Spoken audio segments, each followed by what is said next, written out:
Here's looking at you, kid. Casablanca wasn't just Hollywood's greatest wartime romance. It was a catastrophic production nightmare that somehow transformed into cinematic perfection. Picture this. No finished script, a leading lady who didn't know which man she'd end up with, and a star standing on boxes just to kiss his co-star. The dailies showed chaos. The call sheets revealed panic. But what emerged from Warner Brothers soundstages in 1942 was pure magic forged from complete disaster. Today, I'm revealing 20 weird facts about Casablanca that prove this masterpiece was born from beautiful madness. And stick around for the bonus fact: it involves a studio executive, a telegram, and a decision that changed film history forever. Let's dive into the secrets behind Hollywood's most beloved accident. The script was being written while they were filming. The cast stepped onto set each morning with no idea what would happen that day. Not metaphorically, literally. Veteran screenwriters were hired to produce a running screenplay, sometimes delivering pages of dialogue one day for scenes to be shot the following day. No one knew exactly where the plot would go or how the story would turn out. No one was sure of the ending. Bergman notably complained that she did not know how to play her scenes because she did not know whether Ilsa would end up with Rick or Laszlo. Imagine Ingrid Bergman trying to convey torn loyalty when she genuinely had no clue which man her character would choose. The uncertainty in her performance? That's real confusion masquerading as brilliant acting. The writers, Howard Koch and the Epstein brothers, were essentially creating a $1 million improvisation exercise that somehow produced the most quoted film dialogue of all time. Humphrey Bogart had to stand on boxes. Here's the reality behind those iconic romantic moments. Humphrey Bogart had to stand on a box for scenes with tall Ingrid Bergman. At 5'8", Bogart was shorter than his Swedish co-star, who towered at 5'9". Those smoldering close-ups where Rick gazes into Ilsa's eyes, camera tricks, and apple boxes. The prop department built custom platforms that could be quickly moved around the set. Bogart's ego reportedly took a hit, but his professionalism never wavered. He understood that cinema was illusion, and if standing on wooden blocks created movie magic, he'd make it work. The irony is perfect. The most masculine screen presence of the 1940s literally needed a boost to reach his leading lady. The airport scene used little people and cardboard. Because the film was made during Feuds, the production was not allowed to film at an airport after dark for security reasons. Instead, it used a soundstage with a small cardboard cutout airplane and forced perspective. To give the illusion that the plane was full-sized, they used little people dressed as mechanics and ground crew. The massive airplane that carries Laszlo and Ilsa to freedom was actually a plywood cutout barely 10 feet long. The fog machines weren't just for atmosphere, they were hiding the seams. Bogart and Curtis had a major disagreement about the final scene that was filmed on Warner Stage 1 against the backdrop of a prop mock-up of an airplane being attended to by midget extras. The most emotional goodbye in cinema history was performed in front of theatrical smoke and carnival mirrors. The entire cast was kept in the dark about the ending. The writers genuinely didn't know how the story would conclude until they were deep into production. The need for personal sacrifice in wartime became the key that unlocked the puzzle. But while they figured it out, everyone from Bogart to the extras was working blind. This wasn't artistic choice. It was pure panic. The studio had already committed to release dates, marketing campaigns, and theater bookings for a film that didn't have an ending. Ingrid Bergman later confessed she played every scene as if it could go either way, which explains the genuine emotional complexity in her performance. When actors don't know what their characters want, something magical happens. They become human. The film almost starred Ronald Reagan. Several unfounded rumors and misconceptions have grown around the film, one being that Ronald Reagan was originally chosen to play Rick. While this has been debunked, Warner Brothers did initially consider multiple actors for the role, including George Raft, who turned it down. Raft reportedly thought the script was too confusing and the character too weak. He wanted action heroes, not philosophical cafe owners wrestling with moral dilemmas. The rejection that seemed like career suicide became Bogart's career resurrection.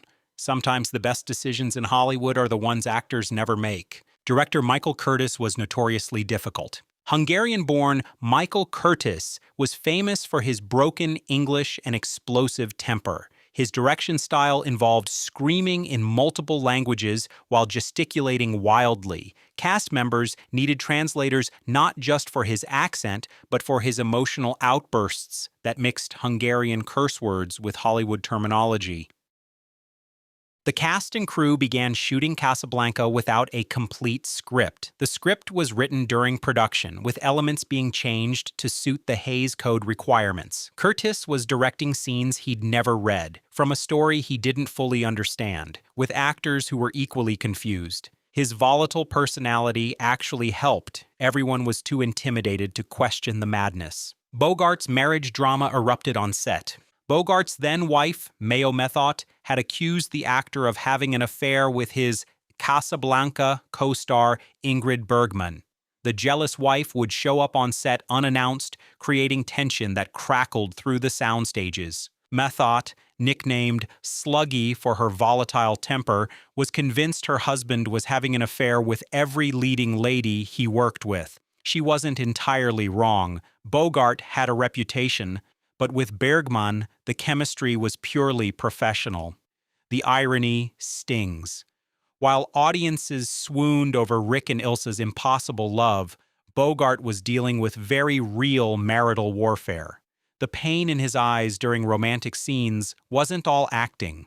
The censors almost killed the romance. The code specifically prohibited anything that would appear to promote acts of adultery, so Ilsa's relationship with Rick had to be played down, and no references could be made to them having had sex when they met in Paris. The Hays Code demanded moral purity, but Casablanca's entire emotional foundation rested on forbidden passion. The writers had to suggest everything while stating nothing. Every kiss was chaste, every embrace was brief, and every passionate moment was interrupted. But restrictions breed creativity. The code forced them to use suggestion, metaphor, and subtext, tools that made the romance more powerful than explicit scenes ever could. Sometimes censorship accidentally creates art. The piano player couldn't actually play piano. Dooley Wilson, who played Sam, was a drummer and singer, not a pianist.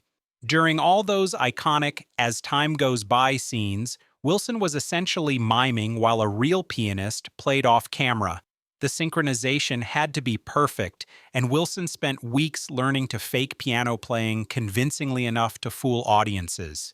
The song itself wasn't written for the film. It was a 1931 standard that the writers chose because it fit the nostalgic mood. Wilson's lip-syncing to his own vocals while fake playing piano created one of cinema's most beloved musical moments through pure theatrical illusion. The authenticity audiences felt was completely manufactured.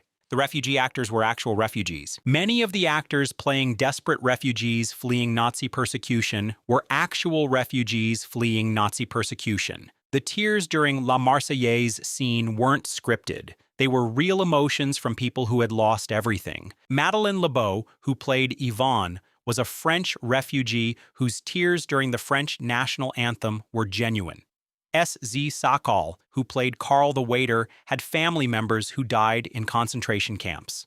The film's emotional authenticity comes from real pain channeled through fictional characters.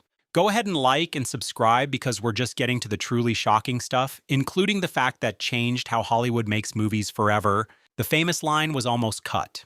"Here's looking at you, kid," wasn't in the original script. Bogart improvised it during poker games with the cast between takes, and it became his personal catchphrase around the set. The writers liked it so much, they worked it into multiple scenes. The line almost didn't make the final cut because studio executives thought it was too casual for such emotional moments. Test audiences disagreed. The phrase that became Bogart's signature, quoted endlessly for 8 decades, was nearly deleted by Warner Brothers executives who thought it lacked gravitas. Sometimes the most memorable moments in cinema exist despite the studio system, not because of it. The studio rushed release to capitalize on real events. Warner Brothers accelerated Casablanca's release to coincide with the Allied invasion of North Africa in November 1942. The timing wasn't coincidence, it was calculated marketing genius. The studio wanted to ride the wave of public interest in the region where their fictional story was set. The rushed schedule meant the film hit theaters while the real battle for Casablanca was making headlines. Art imitating life, imitating art. The movie's themes of resistance, sacrifice, and choosing sides weren't abstract entertainment. They were urgent realities. Audiences weren't watching fantasy. They were seeing their world reflected back at them through the lens of Hollywood romance. Ingrid Bergman was borrowed from David O. Selznick. Bergman was under contract with David O. Selznick, who loaned her to Warner Brothers for Casablanca. Selznick reportedly regretted the decision when he saw the dailies. He realized he'd given away his biggest star's career-defining performance to a rival studio. The loan arrangement was supposed to be routine, but nothing about Casablanca was routine. Selznick had planned to use Bergman in his own productions, but Warner Brothers got her best work. The contractual arrangements that seemed like standard Hollywood business became legendary career moves that no one saw coming. The technical innovations were accidental. The famous lighting techniques that gave Casablanca its distinctive noir atmosphere weren't planned. They were budget constraints. The cinematographer Arthur Edison had to work with limited equipment and tight shooting schedules, forcing him to create moody shadows and dramatic contrasts out of necessity. What film schools now teach as masterful visual storytelling was actually pragmatic problem-solving. The shadows that suggest danger, the pools of light that represent hope, the contrast between dark and bright that mirrors the moral complexity, all emerged from a cinematographer making the best of insufficient resources. Sometimes limitation becomes style. The supporting cast made Union history. The multinational cast included actors speaking in their native accents, creating an authenticity that was groundbreaking for 1940s Hollywood, but it also created the first major production where multiple languages were spoken on set simultaneously, forcing new protocols for direction and communication. Translators were hired not just for the foreign actors, but to help Curtis communicate his vision across language barriers. The Tower of Babel situation somehow enhanced the film's theme of international cooperation against fascism. The practical chaos of multilingual production created an accidental metaphor for the United Nations ideal that was still just a wartime dream.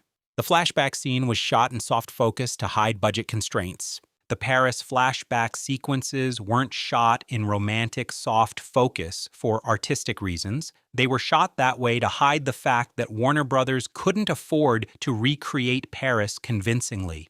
The dreamy, nostalgic quality that makes those scenes so emotionally powerful was actually a cost-cutting measure. The romance of memory was really the romance of cheap production values, the gauze filters and diffused lighting that suggest the golden haze of lost love were covering up painted backdrops and rented costumes. The most romantic sequences in the film exist because the accounting department said no to location shooting. The war scenes influenced real propaganda efforts. The Office of War Information reviewed Casablanca and used it as a template for future Hollywood war films. The movie's message that neutrality in the face of fascism was moral cowardice became official propaganda policy for subsequent films. Government officials attended screenings and took notes on how to blend entertainment with political messaging. Casablanca wasn't just reflecting wartime attitudes, it was shaping them. The film that seemed like escapist entertainment was actually a propaganda masterpiece that influenced how America understood its role in World War II. The original ending was much darker. Early script drafts had Rick dying in a shootout with Nazi officials, sacrificing himself so Ilsa and Laszlo could escape. The heroic death was deemed too depressing for wartime audiences who needed hope, not martyrdom. The studio insisted on a more ambiguous ending where Rick survives but loses the woman. It's a compromise that created cinematic perfection. Rick gets redemption without death.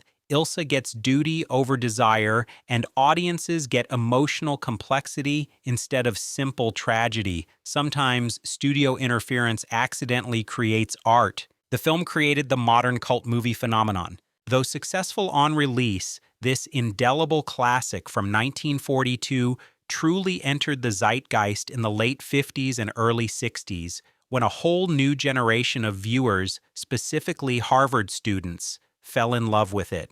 The midnight movie screenings and quote-along audiences that define cult film culture started with Casablanca revivals. College students in the 1960s turned a 1940s war film into countercultural rebellion by embracing its anti-fascist themes during Vietnam protests. The movie that had been mainstream entertainment became underground gospel. Rick's journey from cynical neutrality to active resistance resonated with a generation questioning American involvement in foreign wars. The love story was based on real events. The writers drew inspiration from actual refugees they'd met in Hollywood, European intellectuals and artists who had fled Nazi persecution and gathered in Los Angeles exile communities. The love triangle wasn't pure fiction, it was composite reality, assembled from dozens of real relationships torn apart by war. The beautiful friendship between Rick and Captain Renault reflected actual alliances between American expatriates and French resistance sympathizers. The moral awakening that drives Rick's character arc was based on real transformations the writers had witnessed among their refugee friends who evolved from self-preservation to active resistance. Bonus fact, the studio head never saw the completed film. Jack Warner, head of Warner Brothers, never actually watched the completed version of Casablanca before its release. He was so convinced it would be a routine wartime programmer that he didn't bother attending the final screening. He learned about the film's quality from newspaper reviews and box office reports. The movie that became his studio's greatest legacy was approved, marketed, and released by a man who never saw it. Warner's indifference accidentally created artistic freedom. Without executive interference, the creative team crafted their vision undisturbed. Sometimes the best thing a studio head can do is ignore his own production. Casablanca proved that Hollywood's most enduring masterpieces emerge not from careful planning, but from beautiful chaos. A film shot without a script became the most quotable movie ever made. A rushed wartime programmer became an eternal meditation on love, sacrifice, and moral courage. The production that seemed destined for failure created the template for cinematic immortality. What other classic films hide similar secrets behind their polished exteriors? Hit that subscribe button and let me know in the comments which movie's behind-the-scenes story you want to hear next. After all, in Hollywood, as in Casablanca, this could be the beginning of a beautiful friendship.